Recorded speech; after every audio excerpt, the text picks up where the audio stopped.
araw Pilipinas at eto na nga, napakainit na naman ang ating issue. Hindi talaga tatantanan at tuloy-tuloy na susubaybayan natin itong issue na to ni Lisa Marcos. Kasi nga eto na naman si Dan Chase, nagsalita na siya, as in nagagalit talaga siya. Kasi nga may ibinabalita ngayon na nag-comment na daw yung nanay ni Paulo Tantoco na ang dating do sa comment na yon ay ipinagtatanggol pa niya si Lisa Marcos. Kaya ito ang sinasabi niya. Nagtatanong siya na hindi niya maintindihan na ikaw yung nanay, dapat ikaw yung unang nagtatanong at nagpapaimbestiga kung bakit nangyari yan doon sa anak mo, kung saan nanggaling yung yung coke. Tapos bakit hindi agad, bakit hinayaan na lang na mamatay, 'di ba? Tapos eto pa nga, ang hawak ni Dan Chase talaga ay incident report na nagsasabi na, na isa si Lisa doon sa 3 kasama ni Paulo Tantoco bago siya mamatay. At sinamahan pa to ni Lisa doon sa room niya. Kasi nga before siya mamatay, na pala siya, may mga sign na talaga nakikita sa kanya. Pero talagang pinapatunayan ni Dan Chase na sinabi, si Lisa mismo ang nagsabi na, hayaan mo lang siyang ganyan kasi epekto lang yan nga nung coke, epekto lang daw yun. So parang pagising, parang pagpahingahin lang tapos okay na, parang ganyan.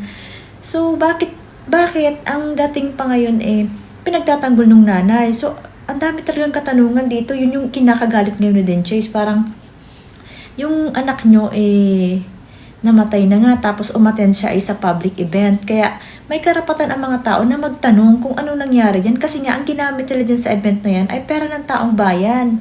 Pinagpa-party lang pala nila na may mga ganyan pang nangyayari, di ba? Hindi talaga nakakatuwa. At saka, sinasabi nung iba na ilabas nyo yung mga dokumentong hawak nyo kay Dan Chase. Sinasabi nila, kung talaga may ilabas mo yan, hindi nga niya mailabas dahil siya na mismo ang nagsasabi na kapag inilabas niya ay maaari siyang makulong. At ang hawak niya ay incident report at ang hawak naman ni Maharlika ay yung coroner's report, yun yung result ng parang autopsy, ganyan. Kaya grabe to, sabi niya napakalaking katanungan kung bakit ganyan ang comment nung nanay ni Paulo Tantoco, pinag-aano pa niya. Pero yun nga, sabi niya, yung katotohanan kasi lalabas at lalabas naman yan, parang kung hindi man ngayon, sa tamang panahon, lalabas at lalabas yan, kaya yun ang hinihintay niya. At saka, pinaghandaan din niya to na talagang lalabas at lalabas tong issue na to. Tapos yun nga, alam niya yung katotohanan dito kay Lisa Marcos na syempre, pagtatakpan at pagtatakpan. Pero ang hinihilingan niya ngayon ay wag nating lubayan to kasi nga, para to kay PRRD kasi ginawa na nga nila to para mapagtakpan si Lisa. Ginawa nila yun kay PRRD para mapagtakpan itong nangyaring na to kay Lisa Marcos. At syempre para rin to sa sa bayan natin kasi ang sama ng ginagawa nila. Kasi nga talagang sinasabi rin ito natin Chase na si Lisa Marcos at si Bongbong Marcos ay addict.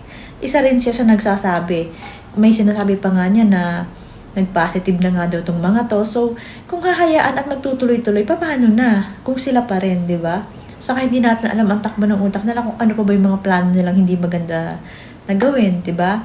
So, eto papanoorin pa natin itong mga explanation ni Dan Chase. As in talagang naiinis siya. Galit talaga siya dito sa video to kasi nga, hindi niya maisip na ganun ang comment nung nanay ni Paulo Tantoco. So, yung iba naman sinasabi na baka palabas lang yan nila Lisa, baka hindi naman tunay na account ng nanay.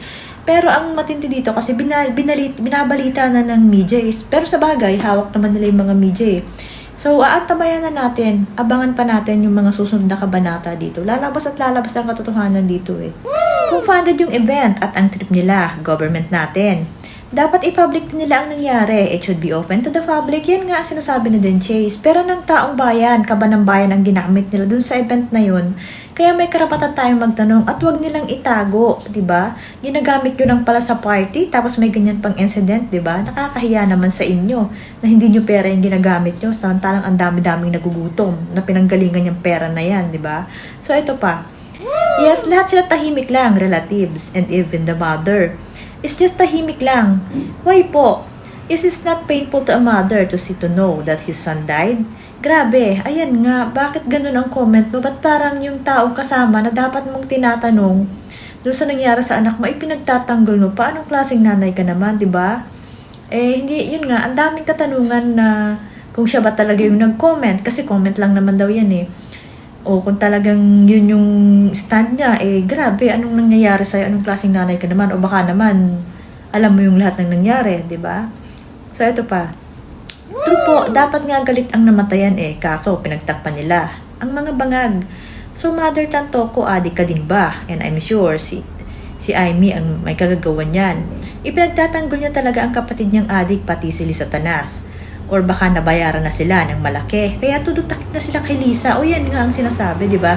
Ikaw yung nanay, ikaw yung dapat na magtatanong, magagalit, malulungkot. Kasi namatayin ka ng anak bakit nga pinagtatanggol mo pa si Lisa Marcos? So ngayon, ang pinaghihinalaan, baka gawa daw ito ni Aimee, kaya pinagtatanggol. Kasi ganun, di naman niya malaglag yung kapatid niya O baka naman, nabayaran na ni Lisa Tanas. So ang dami na naman katanungan dito sa issue na to, pero hindi ito matatapos hanggat hindi nalalaman ang katotohanan. Kahit pa magsalita yung nanay ni Tantoko. Kasi nga, may alam si Den Chase. Ayun na nga, nanlalakas na nga siya dyan sa mga sinasabi niya So, ito pa. Yung nag-comment na yon nanay ni Paulo Tantoko. Sariling account ba niya talaga yon o ginawa lang para depensahan ang Lisa Tanas? So, ito nga, ang dami yung mga nagtatanong. Baka kasi, hindi yun yung account niya. Baka kagagawan nga lang nitong para mapagtakpan si Lisa. Hindi natin alam. Ewan ko naman, pero siguro hindi naman ibabalita kung basta bagay. Hawak naman nila yung mga media. So, abangan pa natin to. So, ito pa. Pag-iinitan si Dean ng mga adik, ayaw nilang mapagtripan ng mga bangag. Alam na alam nila kung anong mangyayari sa negosyo nila pag kinalaban nila ang mga Judas, Barabas, Histas sa Malacanang. Katulad ng ginawa nila kay Pastor Kibuloy, hisirain kanila mula kabuhayan mo at pagkatao. Katulad din ng ginawa nila sa mga Duterte, may pattern na kung anong gagawin nila sa mga taong kumakalaban sa kanila. Ayan, grabe no, ang gagaling ng mga comment ng netizens. Totoo. May pattern na silang ginagawa dun sa mga taong So parang tatak na nila yan at alam na ng mga tao na sila ang gumagawa ng ganyan at kung sino yung mga taong ginagawa nila ng ganyan, di ba? So ito pa. Agree ako sa inyo, sir. Ba't ganun ang nanay? Napaka-casual lang. Kung talagang nanay ka, magpapa-investigasyon. Bakit ganun na lang ang nangyari sa anak mo? Nagpunta lang ng Amerika. Yun pala, yun na yun. Huling pagkikitan nyo. Pati din yung asawa, Diyos ko, masyado nilang binibaby. Si Lisa Tanas, ayun nga, ang daming katanungan. Kasi, bakit ganun? Ba't ganun lang ang reaksyon nyo? Kawawa naman yung mas okay, mas importante pa si Lisa kasi dun sa anak niyong nawala. Diba? So, ito pa. Bayad ng milyon-milyon or else may kapalit ng pananahimik instead na bigyan ng justice ang pagkamatay ng anak niya. Ay mas pinipiling manahimik at pumanig na lang. Hindi ko rin maintindihan. Ganun pala ngayon. Mas importance na pala ang power and money compare sa buhay ng tao. Uy, grabe no? Hindi kasi ugali nga ng, ng Pilipino na mas importante pa yung pera kaysa dun. Kasi emotional ang mga Pilipino, lalo na pag nawalan kayo ng mahal sa buhay, di ba? Parang hindi talaga panipaniwala na ganyan pa yung sasabihin ng nanay ng namatayan, di ba? So, ito pa. Sa opinion ko lang, si Tantoko ay user, hindi naman siya aabot sa kamatayan kung hindi siya masyadong nag-enjoy. Maybe ang cocaine na issue ay nakahanda na yan mismo sa LA. Ngayon issue natin dyan ay magpaliwanag si FL sa nangyari kay Tantoko dahil asawa siya ng presidente. Kahit maraming magsalita sa bangag sila. Hanggang hindi nila pinapatunayan yung lahat, useless. Lalo na yung mga nagsasabi na may hawak ng mga ebidensya, hindi naman kumikilos para sa bayan. Ayun nga, ang dami nagsasabi na ganito, na ganyan. Kaya lang, hindi nyo naman kasi maipakita, parang, ready ba talaga kayo? O baka naman hanggang salita lang. So, yun yung mga tinatanong ngayon ng mga tao.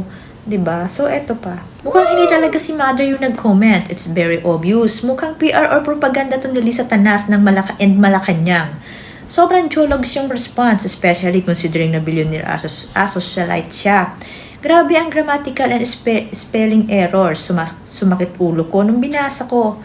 And if the mother really wants to clarify, explain, or give their sides of the story, she should not hire a lawyer to make a proper statement. Sa bagay, yun nga. Baka nga kasi, sana naman ay hindi totoo to. Kasi nga, yayamanin tong pamilyang to. Bakit hindi na lang nga kumuha naman ng attorney na magsalita para sa kanila, di ba?